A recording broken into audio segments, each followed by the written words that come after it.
हत्यारा एक मजबूत फांसी की रस्सी को बड़े पेड़ पर कसकर बांधता है, फिर उसमें एक आकर्षक तितली की गांठ बनाता है और उसके बाद स्टील पाइप से बनी हल्की स्नाइपर राइफल निकालता है। कहा जाता है कि इस बंदूक का वजन 500 ग्राम से भी कम है। रस्सी को 2 बार लपेटकर एक साधारण स्थिर स्टैंड तैयार कर लिया जाता है। लक्ष्य है 500 मीटर दूर पेड़ पर लटका हुआ एक तरबूज। हत्यारा 8 गुना स्कोप से तरबूज के बीचों बीच निशाना साधता है। गोली का रास्ता निशाने से 5 सेंटीमीटर चूक गया। वह तुरंत अपनी जेब से स्क्रू ड्राइवर निकालता है और बहुत सावधानी से 8 गुना स्कोप का एंगल समायोजित करता है। फिर से लक्ष्य पर निशाना साधता है। उसने देखा कि गोली की दिशा अभी भी थोड़ी बाईं ओर जा रही है। उसने अनुमान लगाया कि गलती की दूरी कितनी है, फिर से स्क्रू ड्राइवर निकाला और 8 गुना स्कोप को बाईं ओर 3 निशानों तक हल्का सा समायोजित किया। इस बार गोली ने तरबूज के बीचों बीच परफेक्ट हिट किया। इसके बाद उसने एक खास तरह की शक्तिशाली विस्फोटक सिर वाली गोली निकाली जो लक्ष्य पर लगते ही फट जाती है। कातिल ने बोल्ट खोला और गोली को उंगली जितने पतले बैरल में डाल दिया। इसके बाद उसने फिर से बंदूक उठाई और निशाना साधा।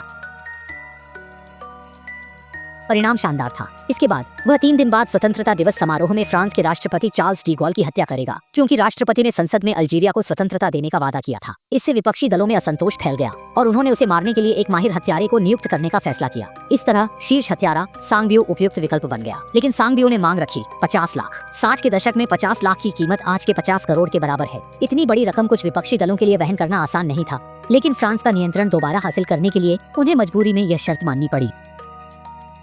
ये तो सही है। ये वाकई अच्छा विचार था, इसलिए विपक्ष ने सच में लोगों को भेजकर बैंक लूटना शुरू किया। एक ही दिन में उन्होंने कई बैंकों, यहाँ तक कि कैश वैन सहित दर्जनों बैंकों को लूट लिया। एडवांस मिलने पर सांबियाओ ने तुरंत कार्रवाई शुरू की। उसने पुरानी कार किराए पर ली, उसे वर्कशॉप ले गया, आरी से एग्जॉस्ट पाइप का हिस्सा काटा, फिर दोनों सिरों को टिन शीट से बंद किया। इसके बाद उसने स्नाइपर राइफल को प्लास्टिक शीट में लपेटा, उसे एग्जॉस्ट पाइप में डाला और फिर कार के नीचे लगा दिया। सारी तैयारी के बाद सांबियाओ कार चलाकर फ्रांस की सीमा की ओर रवाना हुआ, लेकिन उसे नहीं पता था कि देश में विपक्ष अब खुद कार्रवाई करने को बेताब है। इस समय संसद का सत्र समाप्त हुआ था और सभी सरकारी अधिकारी अलग अलग गाड़ियों में निकल रहे थे। राष्ट्रपति के काफिले के रास्ते में हथियारबंद लोग घात लगाकर बैठे थे। जल्द ही राष्ट्रपति का काफिला वहां पहुंच गया।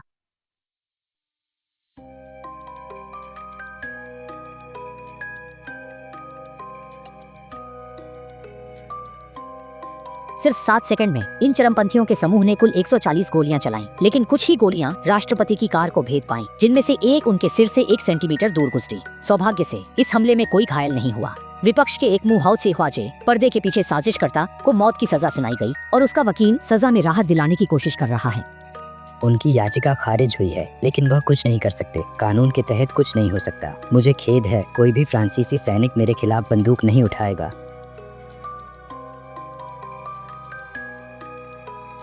उसके मूर्खतापूर्ण व्यवहार ने पुलिस का विशेष ध्यान आकर्षित किया और उन्होंने गुप्त रूप से एक अन्य विपक्षी नेता को गिरफ्तार कर लिया। क्रूर सजा के सामने उसने कातिल सांबियाओ के बारे में जानकारी दे दी, जबकि इस समय सांबियाओ पहले ही सीमा पर पहुंच चुका था। उसने पासपोर्ट पेश किया, जिसे तुरंत फोबोले की नजर उस पर पड़ी। इसके बाद निदेशक ने सांबियाओ से जांच की मांग की। हालांकि सांबियाओ शांत और आत्मविश्वास से भरा था। उसने फोबोले को अपना सामान और कार जांचने की अनुमति दी, क्योंकि उसने स्नाइपर राइफल को कार के एग्जॉस्ट पाइप में छुपा दिया था। पासपोर्ट भी उसने कब्रिस्तान से मिले एक मृतक की जानकारी से फर्जी तरीके से तैयार किया था, जिसमें कोई खामी नहीं थी। सूटकेस में सिर्फ 2 बोतलें कैसेलो लैक्सेटिव मिली। यह स्थिति थोड़ी अजीब थी, लेकिन सामने वाले को कोई शक नहीं हुआ। कोई प्रतिबंधित वस्तु न लाए, इसलिए फोबोले को भी जाने देना पड़ा। फ्रांस में प्रवेश करते ही सांगबियाओ ने अपने नियोक्ता को फोन कर हालात पूछे। तभी पता चला कि मिशन पहले ही उजागर हो चुका है।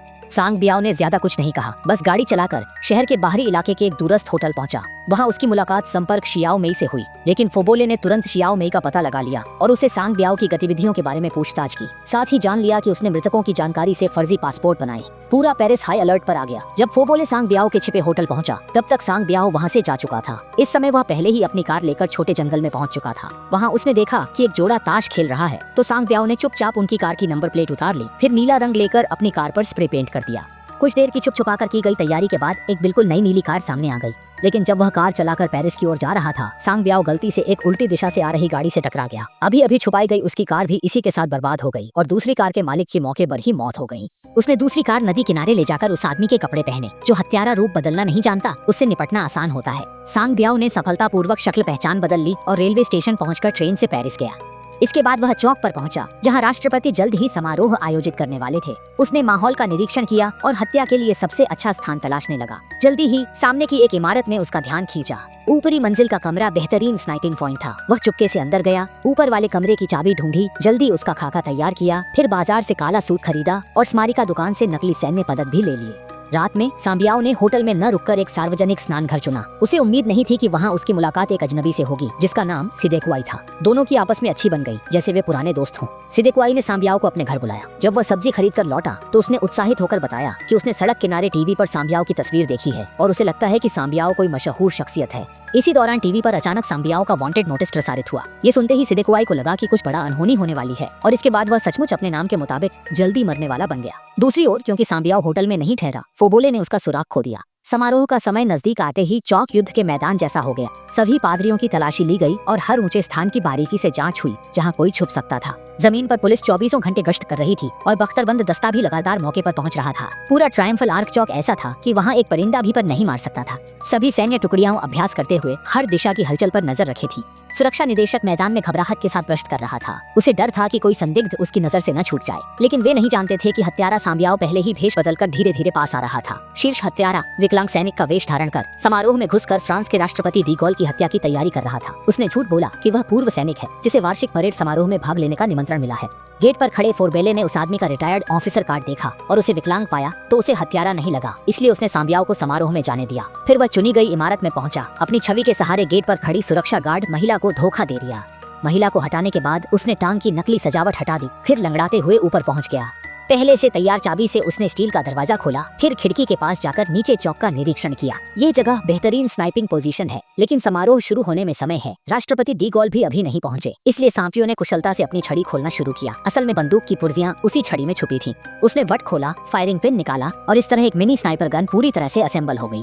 आखिरकार सांपियों ने कुर्सी मेज पर रखी, मिनी स्नाइपर गन निकाली और फ्रांस के राष्ट्रपति का इंतजार करने लगा। बाहर उच्चतम सुरक्षा थी। सभी प्रवेश और निकास द्वारों से सिर्फ विशेष बैज वालों को ही अनुमति थी। चौक के चारों ओर ऊंचे स्थानों पर कई स्नाइपर तैनात थे। हर प्रवेश और निकास द्वार पर भारी सुरक्षा बल है और टैंक भी अपनी जगह तैयार है। कहा जा सकता है कि सुरक्षा स्तर चरम पर है।